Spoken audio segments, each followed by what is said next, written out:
Namaskar. Welcome to another episode of Editorial. The resignation of Jagdeep Dhankhar may just be the beginning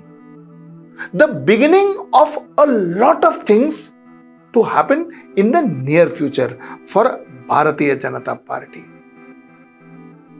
Let's talk about it. Let's get right into the show. Your channel had told you that Jagdeep Dhankhar, when he resigned on 21st of June, 3 days back, we told you, look, a lot of us who are giving you analysis, who are trying to tell you why he resigned, a lot of us are conjuncturing, including us, of course. We were conjuncturing.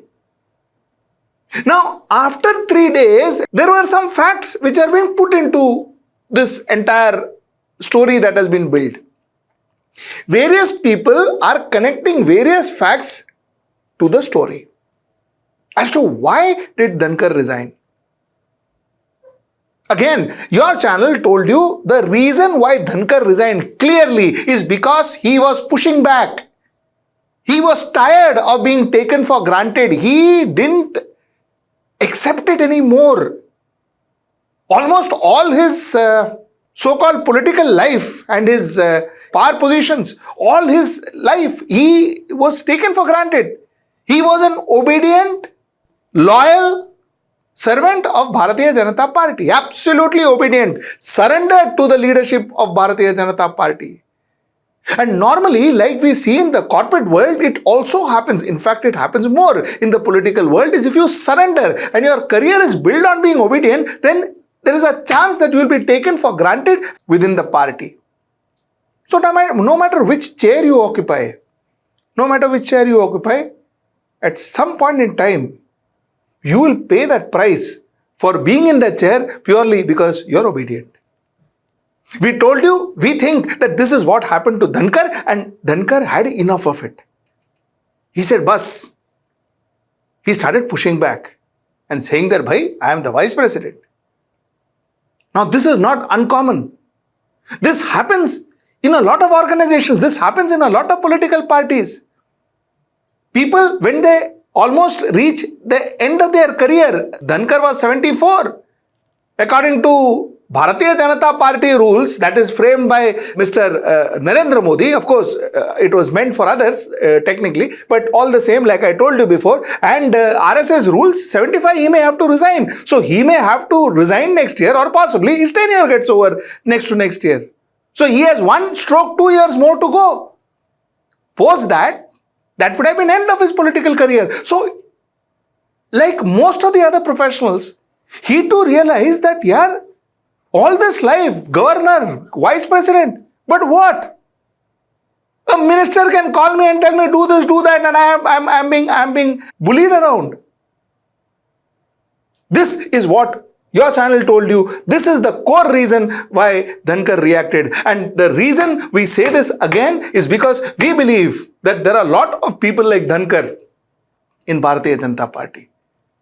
And you are going to see a lot more such reactions in the next coming year. Let me go back to what a lot of other special analysts and experts are talking about. A lot of analysts said that, listen, you know what, this entire thing about the impeachment, notice for impeachment motion for Justice Verma was the core reason, the primary reason why he resigned. Possibly it was an important reason. It was also one of the reasons what almost broke the camel's back. Yeah, that could be one. The thing is, like I said in my last editorial, it is, Lok Sabha also initiated this notice for impeachment motion on same 21st. Om Birla accepted the notice of impeachment motion, but then that was initiated by BJP, but it had signatures of almost all opposition, including Rahul Gandhi, the leader of the opposition. Except for Samajwadi Party and TMC, almost all other parties signed, like I said, including Rahul Gandhi, the leader of the opposition. And it was given to Om Birla, the Lok Sabha Speaker. He accepted it. The same day, 21st June, 50 members, but not initiated by BJP and with no signature from BJP MPs, this particular notice of impeachment was given to Jagdeep Dhankhar. Jagdeep Dhankhar also accepted it. Now the problem is, what happens really is, the Rajya Sabha notice for impeachment was not initiated by Bharatiya Janata Party. So Jagdeep Dhankhar, because he was supposed to be the Vice President of India, but because he normally kind of did what Bharatiya Janata Party told him, which is what I told you before, he was not supposed to accept it because the motion was not initiated by BJP. And secondly, the process is as follows. If Rajya Sabha and Lok Sabha, whichever entity accepts the notice for impeachment, that particular speaker gets to form the 3-member committee to dwell into the impeachment motion. So that is how it is. And in this case, because Rajya Sabha and Lok Sabha both it happened on the same day, so therefore Rajya Sabha gets the preference, and possibly Mr. Jagdeep Dhankhar would get to form the 3-member committee, which would be looking into Justice Verma's impeachment. Now, this was a reason enough. This was a big reason. But was it a reason enough to sack or to throw out a person who is such a loyal, dedicated worker of Bharatiya Janata Party? Do you think, once again I ask my audience, do you think it is reason enough? Acha, a lot of people say that, you know what, he was always against the judiciary. He had some axe to grind against judiciary and he was constantly going against judiciary. The answer is no. The answer is no. He was just doing his party work when a lot of people quote that he was going against judiciary since April and May and June. And yes, he was going against judiciary since April, is because that is what his party possibly wanted him to do. Because the judiciary on April 8th, the judiciary had passed a judgment where they forced a governor to ensure that a bill is given assent in 1 month and the president to give a bill assent in 3 months. So they had put a timeline. They said that you can't sit on a bill and just, ensure that, the bill is just made to languish. You can't do that because the people suffer. One of the way that the Bharatiya Janata Party would manage the non-Bharatiya Janata Party run government, the so-called non-double engine governments in the state, was by ensuring that the governors, who are normally people from Bharatiya Janata Party workers, they sit there and they ensure that the bill languishes. Which means the people would suffer. Because the government won't be able to perform. That state government wouldn't be able to perform. So somewhere down the line, when the Supreme Court, put their foot down and said nothing doing, there has to be timelines both for the governor and the president. This was based on R. N. Ravi's case in Tamil Nadu. And Tamil Nadu, this was in reference to Tamil Nadu's 10 bill, which was not given assent by R. N. Ravi. So the entire Bharatiya Janata Party fought against it. They said, what are you talking about? How can judiciary be commanding the president? How can judiciary be telling the president? This is killing democracy. And of course, the flagship bearer was Mr. Dhankhar. He was the flagship bearer. So his angst started from April. And for whom? Not for himself. Not because he had any personal thing to gain. It was because for his party he was talking. All the comments that he made, it was for party. It was not hidden that the Bharatiya Janata Party wanted NJAC to be put into place.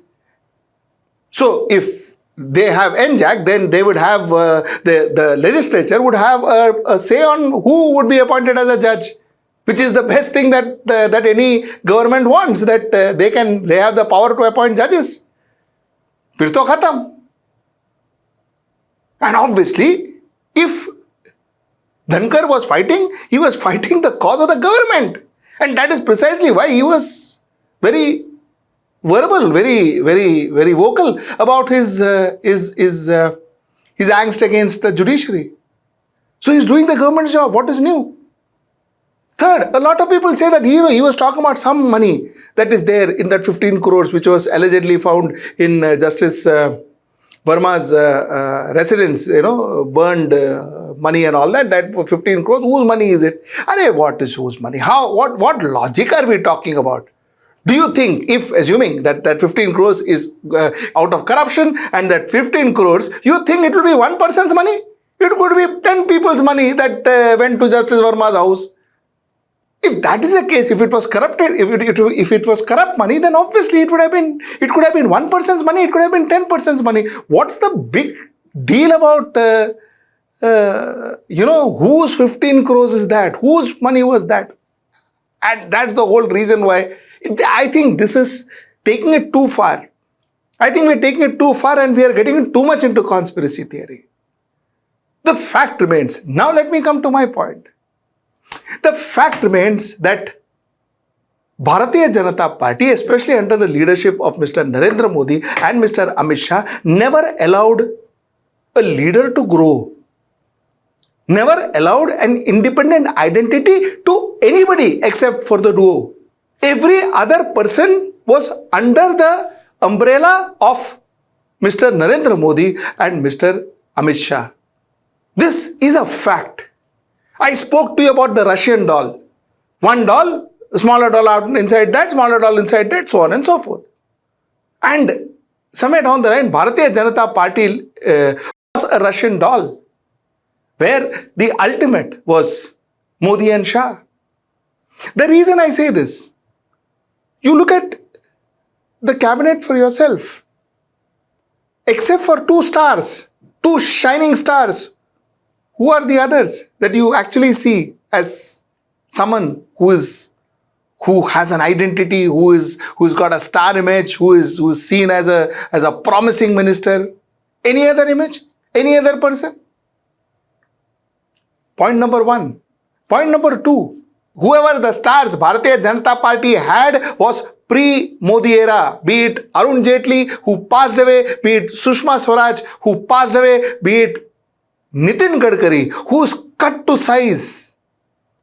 The rest is purely reflecting, like a satellite, reflecting the power, the shine of the star that is Narendra Modi and Amit Shah.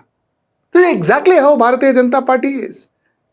Somewhere down the line, a lot of people now would want to be a star of their own.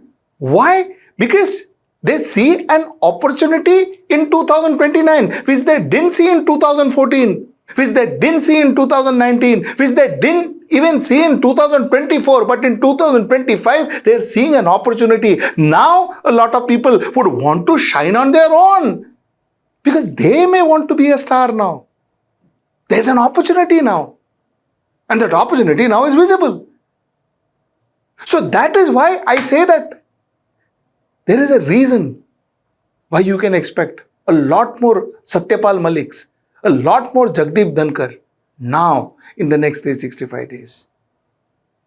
So the environment today is such that it is not the old Narendra Modi and Amit Shah that they were in 2019, 2020, 2022, 2024. Post 2024, things have changed.